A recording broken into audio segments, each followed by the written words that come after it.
Pride and Prejudice by Jane Austen. Chapter 19. The next day opened a new scene at Longbourn. Mr. Collins made his declaration in form. Having resolved to do it without loss of time, as his leave of absence extended only to the following Saturday, and having no feelings of diffidence to make it distressing to himself even at the moment, he set about it in a very orderly manner, with all the observances, which he supposed a regular part of the business. On finding Mrs. Bennet, Elizabeth, and one of the younger girls together, soon after breakfast, he addressed the mother in these words: "May I hope, madam, for your interest with your fair daughter Elizabeth, when I solicit for the honour of a private audience with her in the course of this morning."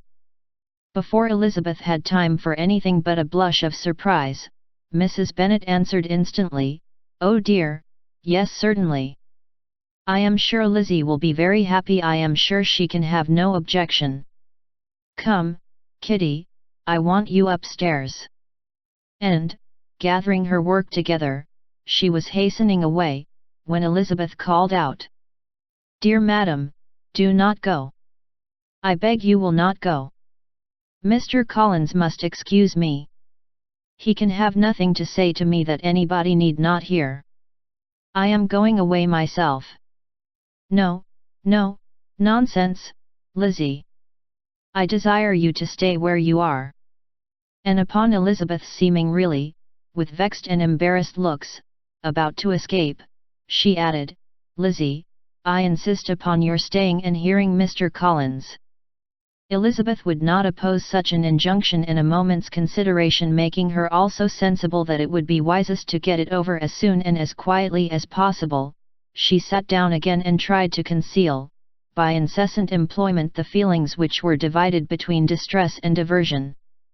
Mrs. Bennet and Kitty walked off, and as soon as they were gone, Mr. Collins began: "Believe me, my dear Miss Elizabeth, that your modesty, so far from doing you any disservice, rather adds to your other perfections. You would have been less amiable in my eyes had there not been this little unwillingness, but allow me to assure you, that I have your respected mother's permission for this address. You can hardly doubt the purport of my discourse, however your natural delicacy may lead you to dissemble. My attentions have been too marked to be mistaken. Almost as soon as I entered the house, I singled you out as the companion of my future life. But before I am run away with by my feelings on this subject, perhaps it would be advisable for me to state my reasons for marrying and, moreover, for coming into Hertfordshire with the design of selecting a wife, as I certainly did." The idea of Mr. Collins, with all his solemn composure, being run away with by his feelings, made Elizabeth so near laughing, that she could not use the short pause he allowed in any attempt to stop him further, and he continued: "My reasons for marrying are, first, that I think it a right thing for every clergyman in easy circumstances, like myself, to set the example of matrimony in his parish; secondly, that I am convinced that it will add very greatly to my happiness; and thirdly, which perhaps I ought to have mentioned earlier, that it is the particular advice and recommendation of the very noble lady whom I have the honour of calling patroness. Twice has she condescended to give me her opinion, unasked too, on this subject, and it was but the very Saturday night before I left Hunsford between our pools at quadrille, while Mrs. Jenkinson was arranging Miss de Bourgh's footstool, that she said, 'M.R. Collins, you must marry. A clergyman like you must marry. Choose properly, choose a gentlewoman for my sake, and for your own. Let her be an active, useful sort of person, not brought up high, but able to make a small income go a good way. This is my advice. Find such a woman as soon as you can, bring her to Hunsford, and I will visit her. Allow me, by the way, to observe, my fair cousin, that I do not reckon the notice and kindness of Lady Catherine de Bourgh as among the least of the advantages in my power to offer. You will find her manners beyond anything I can describe, and your wit and vivacity, I think, must be acceptable to her, especially when tempered with the silence and respect which her rank will inevitably excite. Thus much for my general intention in favor of matrimony. It remains to be told why my views were directed towards Longbourn instead of my own neighborhood, where I can assure you there are many amiable young women. But the fact is, that being, as I am, to inherit this estate after the death of your honored father, who, however, may live many years longer, I could not satisfy myself without resolving to choose a wife from among his daughters, that the loss to them might be as little as possible, when the melancholy event takes place which, however, as I have already said, may not be for several years. This has been my motive, my fair cousin, and I flatter myself it will not sink me in your esteem. And now nothing remains for me but to assure you in the most animated language of the violence of my affection.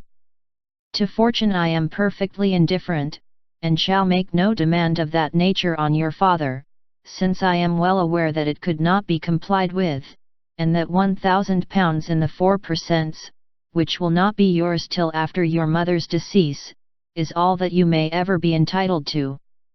On that head, therefore, I shall be uniformly silent, and you may assure yourself that no ungenerous reproach shall ever pass my lips when we are married. It was absolutely necessary to interrupt him now. You are too hasty, sir, she cried. You forget that I have made no answer. Let me do it without further loss of time. Accept my thanks for the compliment you are paying me. I am very sensible of the honor of your proposals, but it is impossible for me to do otherwise than to decline them. I am not now to learn, replied Mr. Collins, with a formal wave of the hand, that it is usual with young ladies to reject the addresses of the man whom they secretly mean to accept, when he first applies for their favor, and that sometimes the refusal is repeated a second, or even a third time.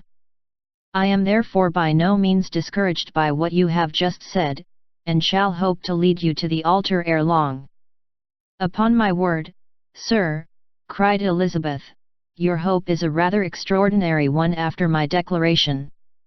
I do assure you that I am not one of those young ladies, if such young ladies there are, who are so daring as to risk their happiness on the chance of being asked a second time. I am perfectly serious in my refusal. You could not make me happy, and I am convinced that I am the last woman in the world who could make you so. Nay, were your friend Lady Catherine to know me, I am persuaded she would find me in every respect ill qualified for the situation.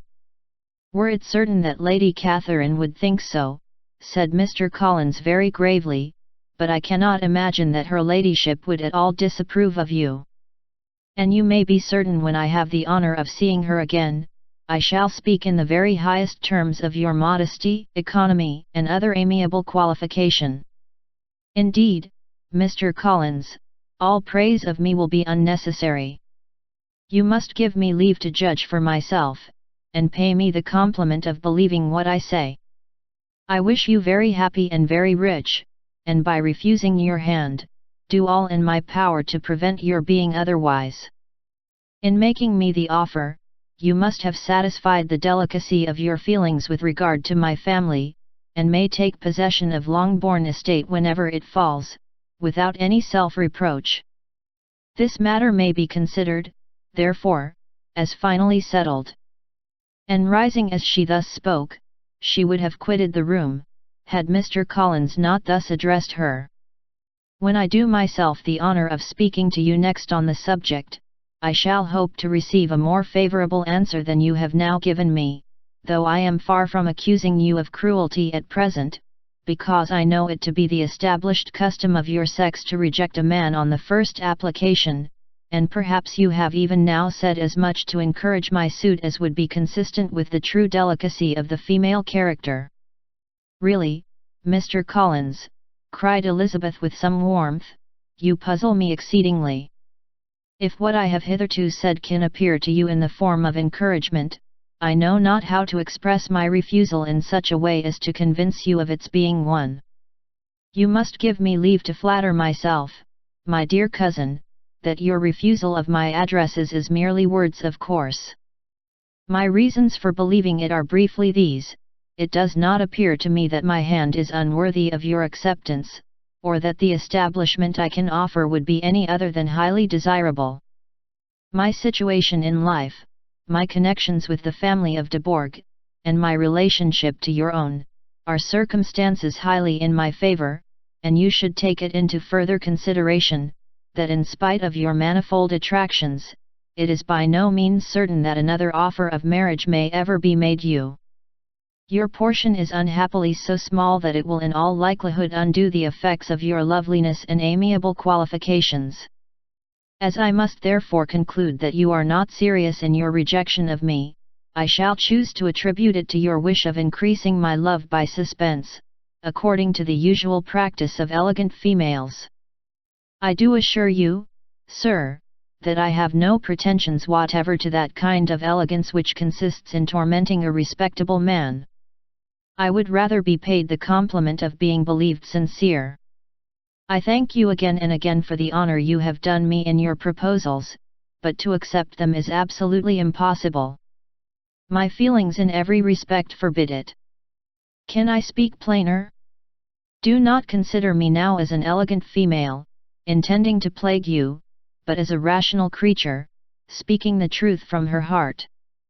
You are uniformly charming, cried he, with an air of awkward gallantry, and I am persuaded that when sanctioned by the express authority of both your excellent parents, my proposals will not fail of being acceptable. To such perseverance in wilful self-deception Elizabeth would make no reply, and immediately and in silence withdrew, determined, if he persisted in considering her repeated refusals as flattering encouragement, to apply to her father, whose negative might be uttered in such a manner as to be decisive, and whose behavior at least could not be mistaken for the affectation and coquetry of an elegant female.